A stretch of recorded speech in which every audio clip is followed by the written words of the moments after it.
just paint a quick picture of who Krista is. So Krista was the final speaker of the event with a wide range of incredibly talented, creative, cultural creatives from the Philippines. And she got on stage, and for whatever reason, the slide presentation was down, wasn't working. And so Krista then proceeded to hold and command the entire audience and presented without missing a beat.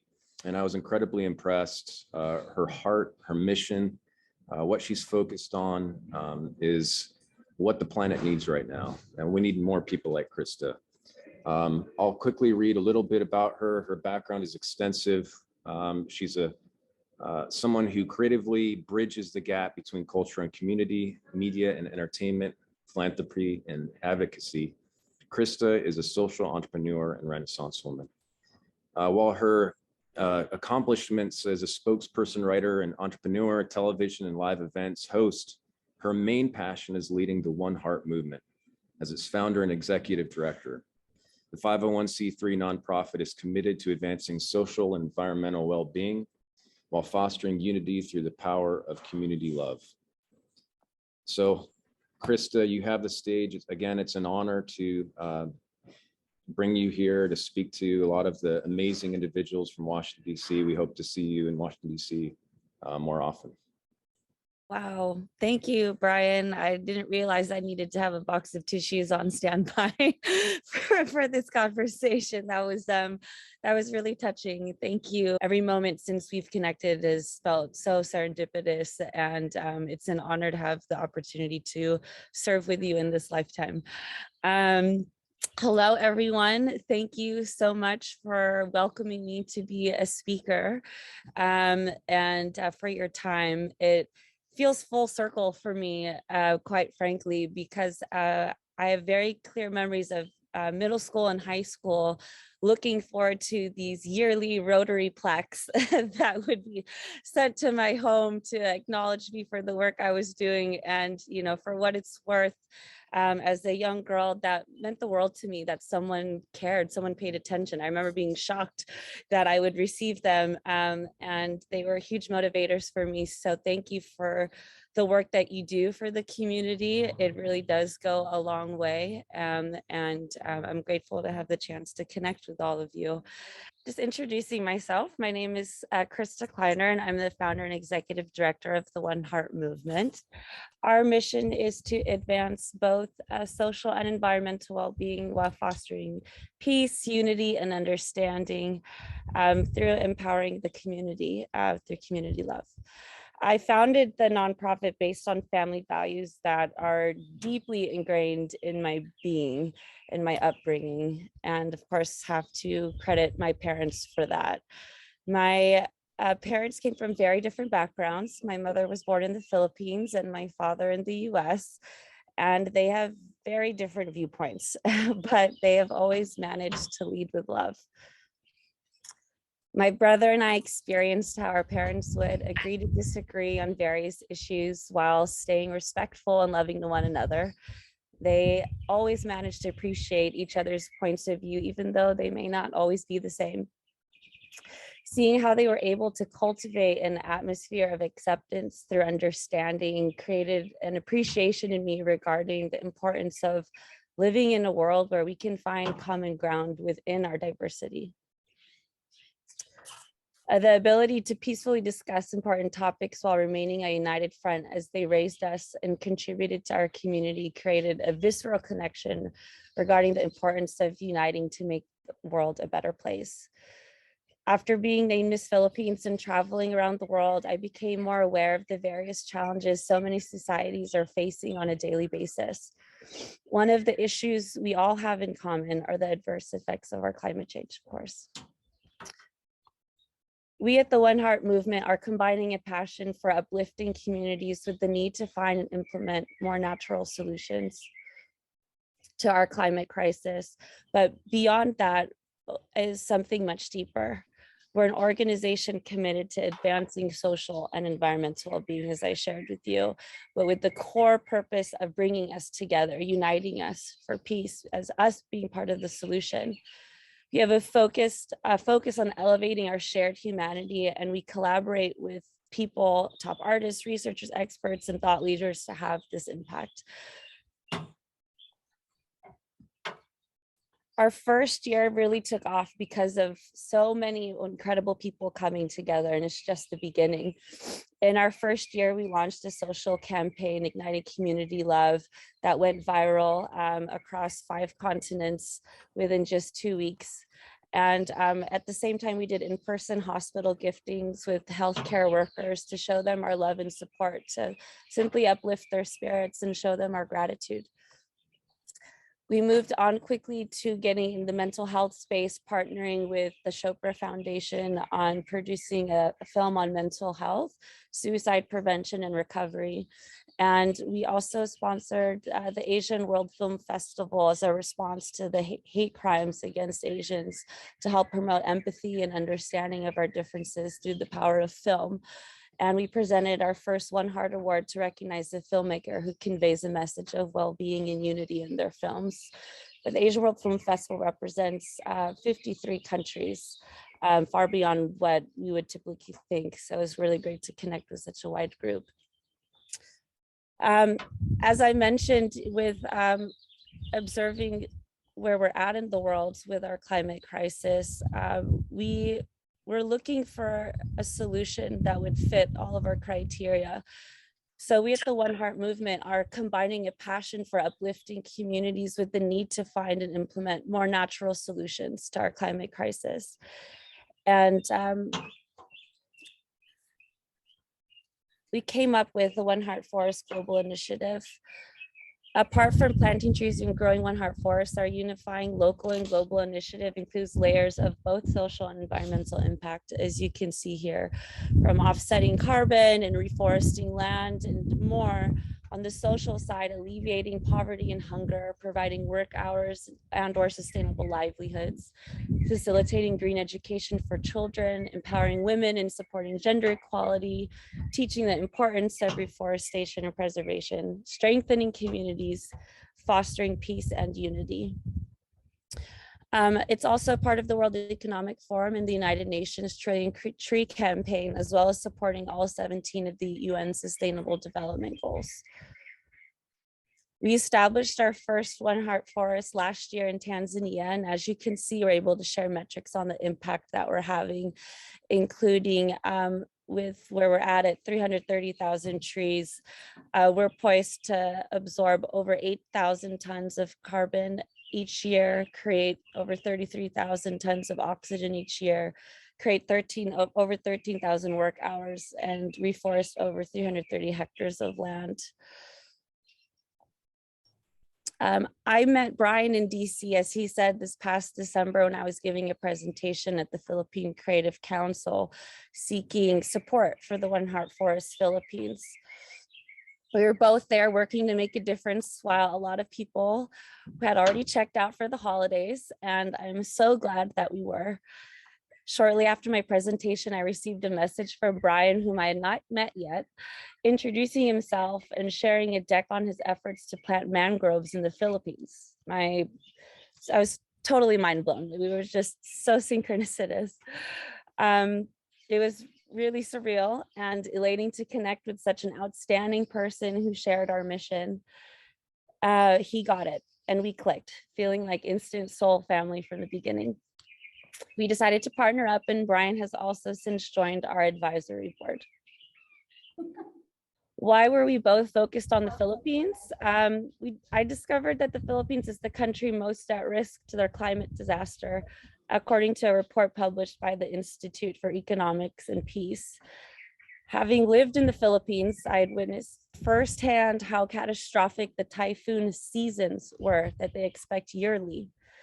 This past year, a typhoon in the Philippines was the most damaging disaster caused by the climate crisis, causing, killing more than 410 people and causing over 794 million in damages.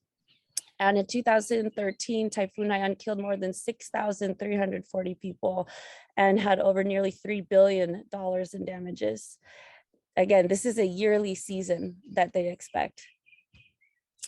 Forest cover in the Philippines has dropped from 70% down to 20% over the course of the 20th century. 46 tree species are endangered, 4 have already gone extinct, and only 3.2% of the total rainforest remains. Over 9.8 million hectares was lost between 1934 and 1988 alone. It's progressively gotten worse in the past 30 years. And part of why this is a problem is the trees are what helps block the typhoon damage, the typhoons that come. And they weren't educated on this. People came in and tore them down to build. So mangroves, I discovered, are this incredible solution that they store more than 3 to 5 times more carbon than trees in the Amazon rainforest. They are also part of coastal defense. They prevent shoreline erosion as well as erosion from heavy rains, protecting upland forestry. They create forested barriers between the wrath of the seas, and they're essential to maintaining water quality. Also, an estimated 80% of the global fish catch relies on mangrove forests. A recent study estimates that without mangroves, flooding and damages in the Philippines would increase annually by approximately 25%. Needless to say, conserving and restoring mangroves are essential to fighting climate change. Brian pointed out that the president of Rotary International is passionate about supporting climate solutions while fulfilling Rotary's mission for community projects, education, and volunteerism, which is well in alignment with our program. Apart from the possibility of partnering to establish planting trees, we have a You Plant, We Plant co-branded tree option for people, which is really exciting to me. So for every tree kit, for example, that we would give to a student in the US, we would plant a tree internationally. And this is interesting for a lot of different reasons. Students can grow their own trees locally and learn, but they'll also be able to learn about the community where their matching tree is planted and growing, to gain a better appreciation for other cultures. This peace building activity comes with a curriculum designed to foster understanding while learning about the importance of reforestation and making a social and environmental impact. And they can choose to transplant their trees in the local city, like in DC, for example, if we were to give it to the students there. We've created partnerships in all of these countries so that we can replicate this in different parts of the world and find ways to bring us together. It's really exciting to me to have the chance to do something global, but also that is very local. And I feel it's very much aligned with the Rotary spirit and how Rotary is structured and what I've read to be the mission for Rotary. So I am at a place really, I'm just figuring it out as I go. I have the intention in my heart, and everything that we've done and I know we'll continue to do will come with the support and partnership with other people.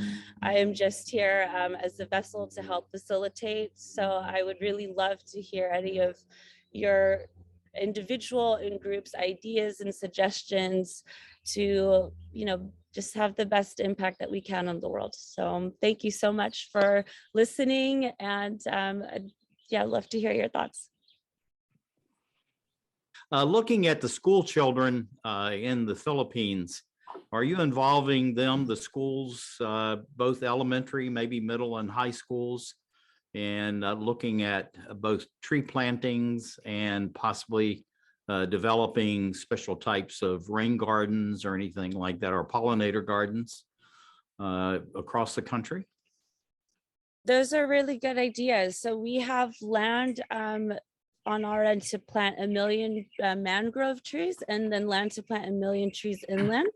And I know that Brian as well has been doing incredible work in building relationships to have access to a lot of land there as well. So really, we have a lot of possibility to be able to do things like that. We're open, and educating the local children is definitely of priority to us. Well, I think we do have, we do have a green school program that is in development. Nancy, who's our director of development, do you know the age group exactly of what we're working with there? yeah, so it is elementary through high school students, and for each tree we plant, that also provides green education for a child. So we've already got Yeah, partnerships with local schools. Yeah, I was in 4-H here in the United States. There's about 6 million of us at the time. And every year we were given 100 seedlings that we could plant on our own properties.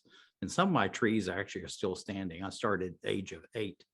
But on the mangrove part of that, we can follow up, and I will with you, Brian, because Chris Puttick, who's very active with President Bill and I with the Natural Partners, has 10 core mangrove projects that they're developing around the globe. And the Philippines, I think, is one of his targets. So we ought to chat about that, after the meeting's over. But thank you for being here, and good answer. And Nancy, nice meeting you. Awesome. Thank you so much, Dr. Sam. Thank you. And I'd like thank to you. follow up. Nancy, where are you based? I'm in Los Angeles. Oh, Los Angeles. Okay. If I could introduce Nancy real quick, she's amazing, and she's been so pivotal to the One Heart Growing and this initiative. She's been in the entertainment and nonprofit space and impact marketing for over 25 years, has joined our board and has become a dear friend and mentor. I talk with her more than anyone in my life. I think you could say the same. Monday through Friday, all day long. But Nancy, could you share a little bit about yourself? Is that okay, President? Sure, definitely. Yeah, I mean, you kind of set a good overview. Yeah, I've worked with many different social and environmental impact organizations for over 25 years. And I oversee the data collection, the reporting of the forest, the impact, the education for children, pretty much all the details of the forest initiative. Oh, she has an amazing story about how she stuck it to Girl Scouts when she was younger. That I think was really cute, showing that she's an activist at such a young age. But this started for you really young, right, Nancy? I don't know if you care to share that, but I love that. Well, I don't know, but I was a vegetarian when I was young and already an environmentalist. And my Girl Scout troop would not allow me to get a badge because I wouldn't cook like barbecue when we were camping, barbecue meat. And so I made a protest sign and I said there has to be a new badge for people like me. And, Wow. because I'm caring about the environment and the impact it's having. And, I was very controversial at the time at my 9 years old age. So, yeah. So Nancy, you were a That's great. spark plug as a kid. Yeah, absolutely. And ahead of your Well, I time. was the same way. So I understand your nature. Sorry, Bill. Oh, no, and ahead of her times. Any other questions? I'd like to know about your parents. Okay. You mentioned a couple of times how they had different views, and that helped you learn to navigate differences. And what specifically were they disagreeing on? I'm assuming not trees, but but what did you gain from that interaction that you could share with us? Hi, Shelton. Thank you. That's a really great question. And thanks for asking it. I mean, gosh, everything from starting from with religion, even, right? Like they didn't believe in the same thing. So I had one taking me in one direction and, and the other teaching me something completely different. And I remember being a bit confused at a certain period. But then as I got older, I started to see how interesting that was, like that they were able to support each other, but agree to disagree and respect their different beliefs. And they would regularly debate about different things. And no one had to win at the end of it. No one had to be like, mine is right and yours is wrong. She's like, okay, you just accepted that they believed in different things. And so knowing that that's possible because I lived it and I saw it, I think is part of why I will be a relentless fighter for us to come together, even if we're different, because I know it is possible. And so that really taught me so much, and is a big part of the hope that I have for the world. Well, it's a good modeling exercise. I like that. Thank you. Krista, my name is JJ, and I love trees. I love mangroves. And I also have this incredible opportunity working with the Smithsonian Institution, which is the world's largest cultural institution, to spend a lot of time with scientists who are doing climate research. And one of our largest Smithsonian campus is actually down in Panama, where we have been doing climate research for over 100 years, and a lot of work with mangrove restoration. I saw a lot of parallels. I heard a lot of parallels with some of the work that we're doing. We're heavy on the science side, and we're just beginning to. I think it would be amazing to partner with environmental activists. We have a secretary. Our secretary at the Smithsonian is pretty proactive, very environmentally conscious, and this might be a really good time if you're interested to, make some connections for you with the people who work with the Smithsonian Tropical Research Institute in Panama.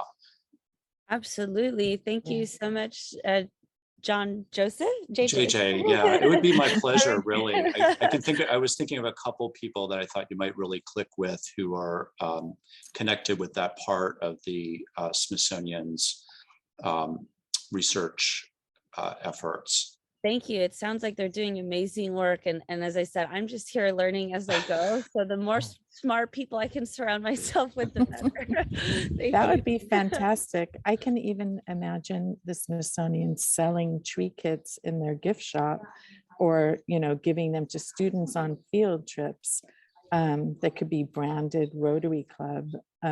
That's really it. Yeah, I like that, Nancy. Each one of our Smithsonian museums has its own, store, retail center, and especially if the item or if it connects with the mission, that's really important. There's a lot of outreach to kids, so teaching kids about being environmental stewards, right. And we could give them a curriculum, a little explorer kit with a curriculum and a tree kit where they could grow their tree at home, and then they can maybe transplant it or keep it at home, or transplant it to a location in the city together with the, older students. That could be I like your creative thinking project. Yes, given that you like that idea, we actually developed a cityscape program for students, where to Nancy's point, where we would involve the whole community as much as we could, right? So starting from K-6, for example, if we gave them tree kits and we gave them curriculum, and then they would grow them at home, and then at a certain point we would switch off now to the middle school and high schoolers to then go plant it in the city in partnership with the city and their parents, and of course the younger ones can have the option with their kids, but now helping build this sense of community and also an appreciation for your city. And then knowing that other cities were doing this, or other states, even if we expand to that, just like it's finding a way to, build that sense of local community and global community at the same time with the international you plant, we plant aspect. I love that. And it makes me want to connect you now with the second part of the Smithsonian, which is our Science Education Center. And they do K-12 curriculum for students in conservation and science. And that sounds like that would fit really nicely in that sort of program. Oh, so that would be incredible. We'll have to figure out how to connect afterwards. And not actually a Rotarian, although it's amazing. It sounds like a wonderful group of people, but we'll have to work on that. We'll figure out how to connect. You don't know what you're missing, buddy. Thank you. Everybody has to bring their own sort of strengths to it. We're heavy on the science and the research and the data, and we need more passionate advocates and we have We use satellite technology and drones to take images of the trees growing and calculate, like if one of the trees dies or something happens to it, we'll transplant another one. We also have people on the ground to do reporting. And then we put the information on the blockchain. You know, we have a very comprehensive data system. That's amazing. I'll shoot you my email shortly. It's very Thank you. technical. Obviously, I stay far away from that. Don't worry. Okay. Well, this is great. And JJ, you can see how Rotary connects people, and we're people of action ourselves. Donnie, you had something. I'll make it short because I know our time is there. A few more minutes. Thank you for the tissue earlier, Donnie. Hey, listen, thank you for the education about the Philippines. Coincidentally, I was talking about your country, and my next door neighbor had a shoe display that reminded me of Imelda Marcos. You remember that? If Oh, you're yes. old enough, right? She was She's also famous. having a lot of shoes. So then she went on to say that her son is running for leadership over there. Is that correct? He actually was just announced winner, if I'm Oh, not he got the mistaken. job. Yes, he's All elected. right. All right. So this is a sign from God, because this just happened yesterday, day before yesterday. Now, this guy does he have an environmental streak through his veins? Brian, you've been working a lot with the government. Do you know this?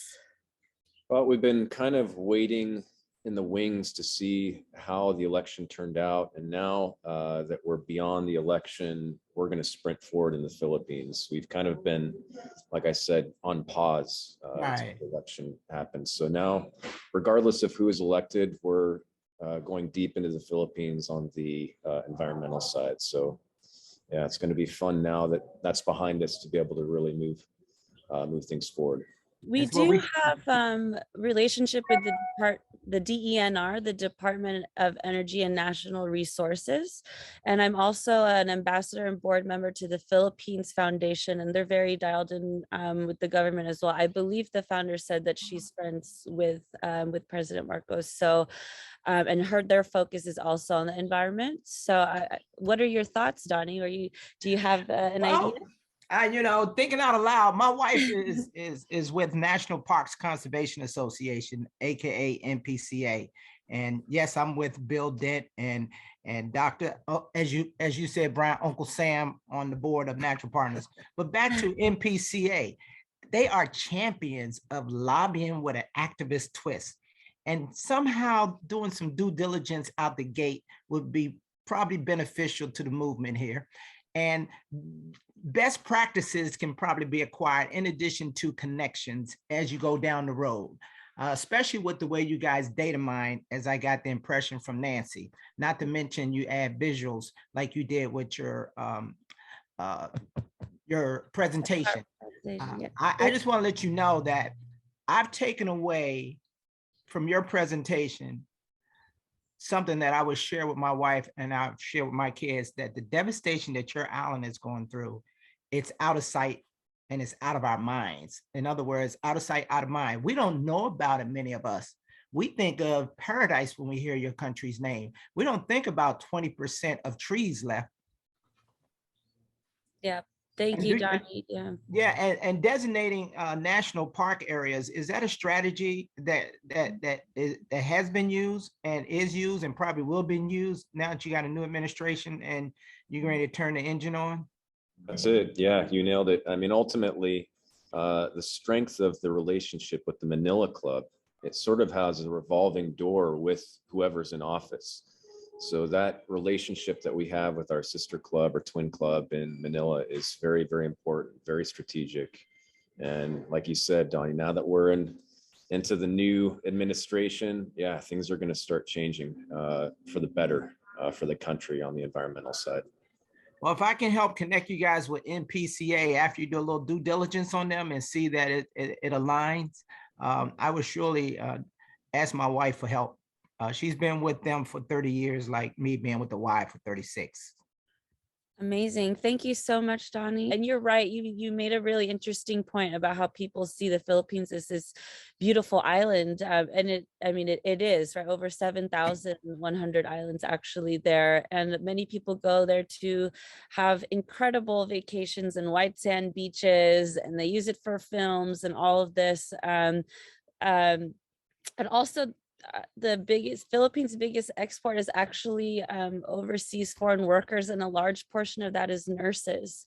So I don't know if you guys ever saw during COVID, right? But Philippine nurses around the world took a really heavy brunt of the COVID impact, and in turn their families who they're working to provide for and send money back to. So I think on a different level, it's also a beautiful way to repay them for their great work, is supporting their homeland and their families. We honor each of our speakers with the planting of a tree. In partnership with the National Park Service, we have this tradition of planting 45 trees a year, which is the number of speakers we have.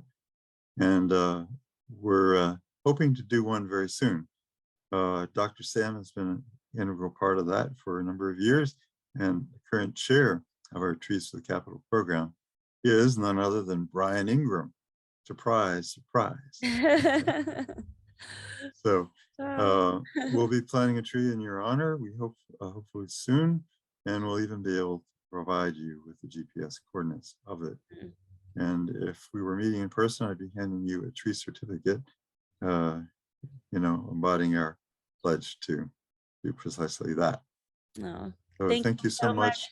I really appreciate that honor. Thank you. And Brian, for all the work that you do. President Bill, I fell in love when I learned about that program. I thought it was just so beautiful. And to have the opportunity to team up with both of you and the organization is, and to be recognized. I'm very humbled. Thank you.